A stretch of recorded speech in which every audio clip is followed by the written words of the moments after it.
Opium দিতাম, কখনো sepia দিতাম, কখনো ক্যালকুলিয়া ফ্রুট দিতাম, কিন্তু এই স্যারের কেসে হ্যাঁ থাইরয়েড চট করে কমে যাচ্ছে, থাইরয়েড দারুণ হবে, কিন্তু এই মাইল্ড কেস এগুলো কেন এত সময় লাগছে, এটা স্যারকে আমার প্রশ্ন। মাইল্ড কেসে কেন সময় লাগছে? অনেকবার বলেছি, আবারও বলতে বাধ্য আমি, সেটা হলো ইন্টেন্স প্যাথোলজি সত্যি সত্যি কয়েক ঘন্টা ভালো, মাইল্ড প্যাথোলজিতে সময় লাগে কেন? মাইল্ড প্যাথোলজির জন্য 6টা হার্মফুল গ্রুপ অফ জিন এক্ষেত্রে ওভারে টিউমার টিউমার কমছে না, বা যে কোনো জিনিস কমছে না, হতেই পারে সত্যি জায়গা যাচ্ছেই না, অ্যালার্জি যাচ্ছেই না, সুগার যাচ্ছেই না, হাইপারটেনশন যাচ্ছেই না, কিন্তু কষ্ট সমস্যা নেই, যাচ্ছে তো না, যাচ্ছে না, ভিতরে কে দায়ী? মাইল্ড মাইল্ড প্যাথোলজি মানে কি? হার্মফুল গ্রুপ অফ জিনগুলো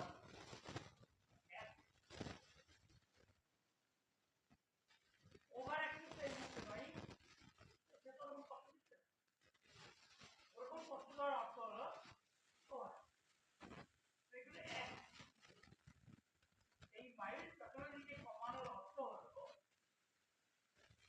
সমস্ত অ্যাক্টিভ হার্মফুল গ্রুপ অফ জিন ইনঅ্যাক্টিভ হয়ে যাওয়া। এইটা একটা কথা। আর তার chain disorder first in vital fourth চ্যাপ্টারে একটা কথা লিখেছে,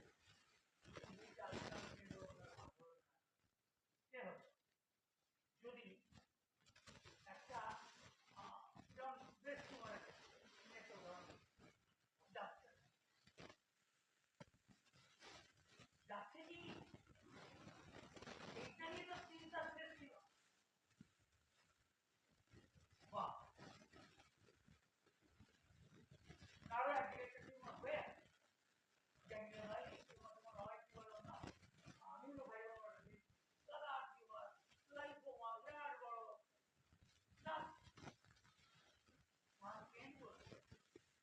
তোমার এখানে একটাই জন্য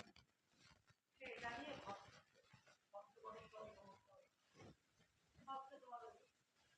মেডিসিন তো ঠিক হয়, একদিন জানতে পারবে ও এখন আর এটা নিয়ে ভাববে না, পরিবেশে বল যাচ্ছে না, তখন খাতায় লেখা আছে যে রাতে মানুষ ঘুম ভেঙে যায়, তাহলে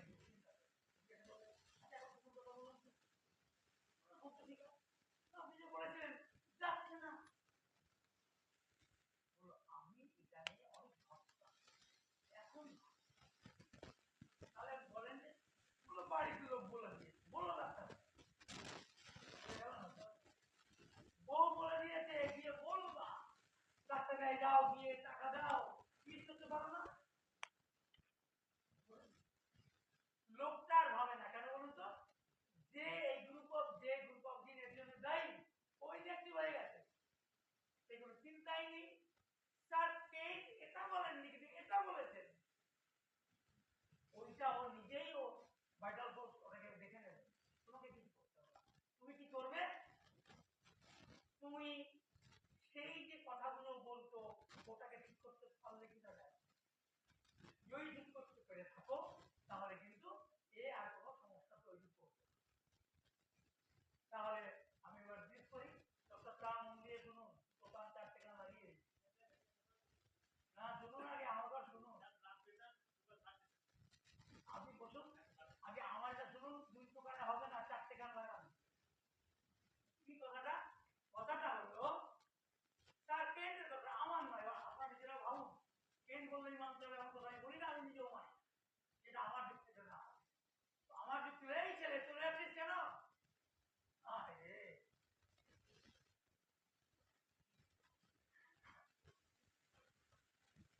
আমাদের কাজ কি, প্রথম থেকেই বলেছি আমি, ওভার অ্যাক্টিভকে অ্যাক্টিভ করা, অ্যাক্টিভকে ইনঅ্যাক্টিভ করা, যেদিন টিউমারের জন্য ঘুম আসতো না, চলে গেল ঘুমা, ওভার অ্যাক্টিভ চলে গিয়ে হলো অ্যাক্টিভ, তো এমনি তো কোনো চিন্তা হয় না,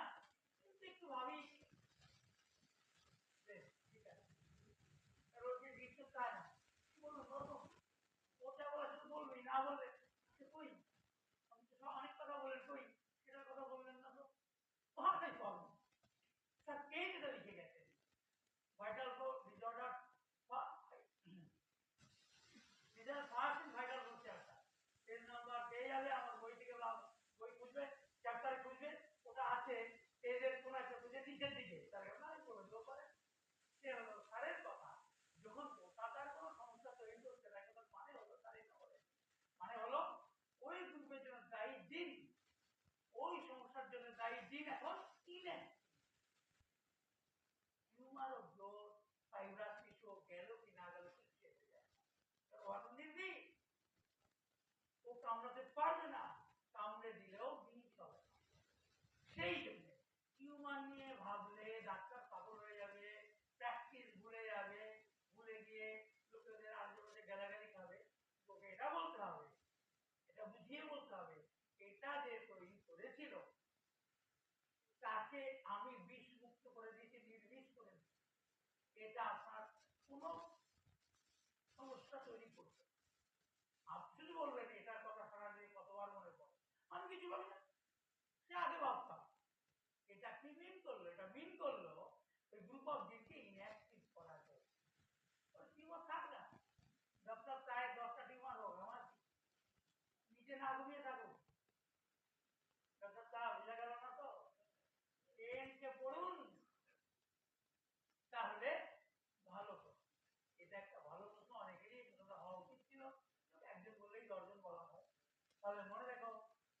যদি কেউ কোনো সমস্যার জন্য ভাবে এবং সেই ভাবনাটা যদি হয় ঘুমের ডিস্টার্ব বুঝতে হবে রেসপন্স গ্রুপ অফ হারমোন জিন, সেক্ষেত্রে ভীষণভাবে অ্যাক্টিভ আছে বা ওভার অ্যাক্টিভ আছে। আমরা সেটাই আমার ডিউটি, কোনো রোগ সারাবার আবার এই সমস্ত আমার শরীরে কোনো ডিউটি নেই, তাদের একটাই ডিউটি,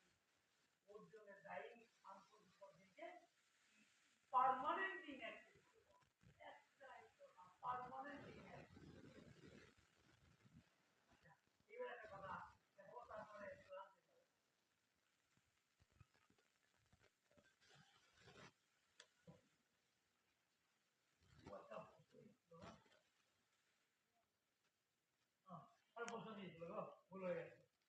যারা যে কোনো নেশা করে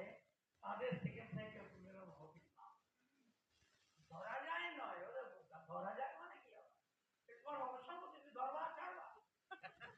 তো ওদের ধরা যায় মানে পূজা মেডো হবে বলা যায়। ভাই রে, আমার মনে হচ্ছে আমি কিছুই শেখাতে পারিনি, আমার পথ ছেড়ে দেওয়া ভালো, বাকি ফুটো করে রাস্তা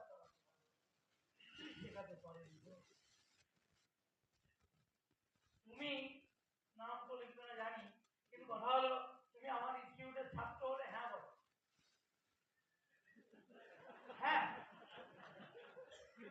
তুমি হ্যাঁ বলো।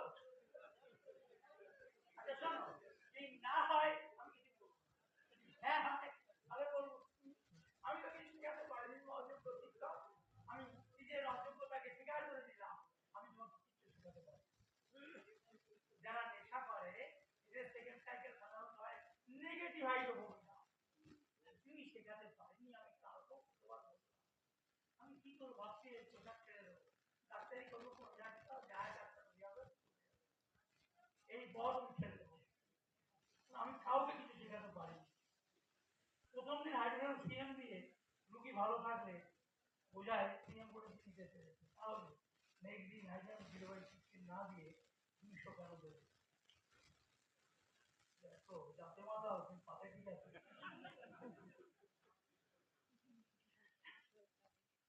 তুমি 15 দেবে কিনা এইভাবে হবে না, তোমাকে 0 দিতে হবে, 200 দিতে হবে, 100 যদি বাড়ে তখন তুমি 0 দেবে, অনেকবার বলেছি দেখিয়েছি, তোমরা কি করো বলো না গো, তুমি আদৌ নেশা করে এসছো নাকি